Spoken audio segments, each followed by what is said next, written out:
Fala, torcida vascaína, Felipe Tiru de volta na área. Hoje para fazer um vídeo aí que eu tô prometendo para vocês há mó tempão, há muito tempo que vocês pedem para eu fazer um vídeo explicando aí o processo eleitoral do Vasco, né? E eu prometo que vou falar, vou deixando para depois. Tamo aí às vésperas da eleição e eu não fiz o vídeo ainda, então corri para fazer. E para no dia 7 aí, no dia da eleição do Vasco, todo mundo entender como é que vai funcionar o processo eleitoral do Vasco. Por que tem a confusão?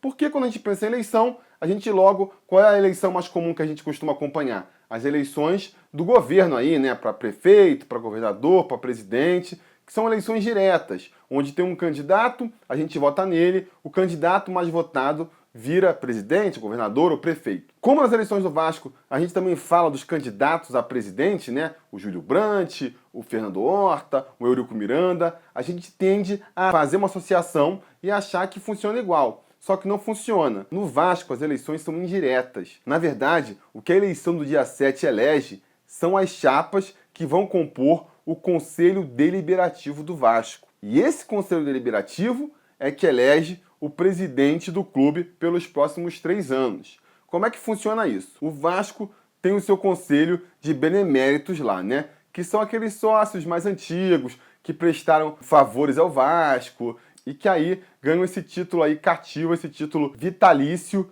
de benemérito do clube. São os velhinhos do clube normalmente, né? Que são sócios e vão fazer parte desse conselho aí até morrerem e que deu confusão recentemente quando o Eurico Miranda promoveu alguns sócios beneméritos, os próprios filhos, cara lá que falavam que ele era flamenguista. Lembra dessa confusão que aconteceu há um tempo atrás? Era para esse conselho de beneméritos aí. Os 150 beneméritos mais antigos, eles já fazem parte necessariamente do Conselho Deliberativo do Vasco. O Conselho Deliberativo, que é esse órgão aí, né, esse colegiado que vai decidir todo o futuro do Vasco, ele é composto por 300 integrantes e metade desses integrantes, 150, são esses beneméritos aí mais antigos. Quer dizer, é uma parcela ali do Conselho Deliberativo imutável, né? Porque esses beneméritos só vão sair do Conselho Deliberativo quando baterem as botas, que nem eu já falei. Os 150 que faltam, né, os 150 conselheiros que faltam para compor aí esse Conselho Deliberativo que são eleitos pelas chapas. Como é que funciona? Você inscreve as chapas, então temos hoje aí, agora, a Sempre Vasco Livre, tem a Mudança com Segurança, do Fernando Horta, é isso, eu acho, né? A do Eurico Miranda. Essas chapas que vão concorrer na eleição do dia 7 aí e vão decidir os outros 150 conselheiros do Vasco. Como é que faz essa divisão? A chapa vencedora tem direito a 120 cadeiras no conselho. E a chapa que fica em segundo lugar tem direito a 30 cadeiras no conselho. Por isso que o Júlio Brandt, por exemplo, perdeu a última eleição para o Vasco, mas como ele ficou em segundo lugar, a chapa dele, a Sempre Vasco, ganhou direito a 30 cadeiras no conselho e é por isso que o Júlio Brandt virou um conselheiro do clube nas últimas eleições. Então, nessa eleição agora, o que vai ser decidido é isso. Quem vão ser os 120 conselheiros? Qual chapa vai poder escolher 120 conselheiros para ir para o Conselho Deliberativo e qual a chapa que, ficando em segundo lugar, vai poder escolher 30 conselheiros para ir para o Conselho Deliberativo.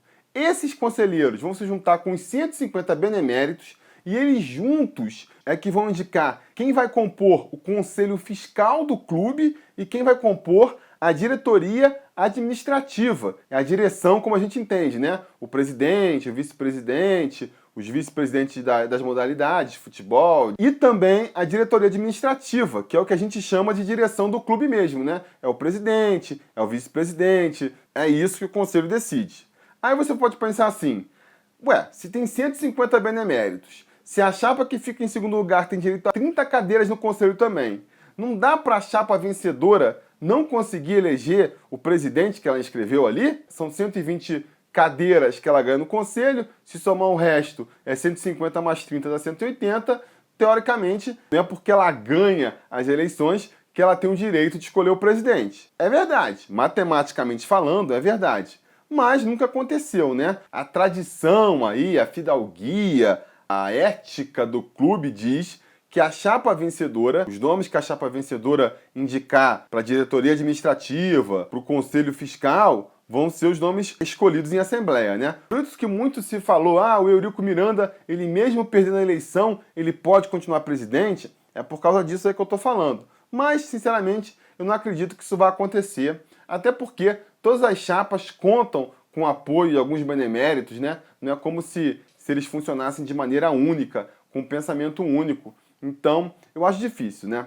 Ou seja, na prática não faz muita diferença saber as miudezas do processo eleitoral do Vasco, porque na prática, se no dia 7 a chapa do Júlio Brandt ganhar mais votos, o Júlio Brandt vira o novo presidente do Vasco. Se a chapa do Eurico ganhar mais votos, é o Eurico que continua presidente. Se for a chapa do Horta, é o Horta que continua. Na prática é isso. Mas para quem não entende, quando se fala de conselho deliberativo, de chapa, como é que funciona, tá explicado aí de forma resumida como é que funcionam as eleições do Vasco. Beleza? Não sabia como funcionava a eleição do Vasco? Descobriu agora? Achou esse vídeo legal?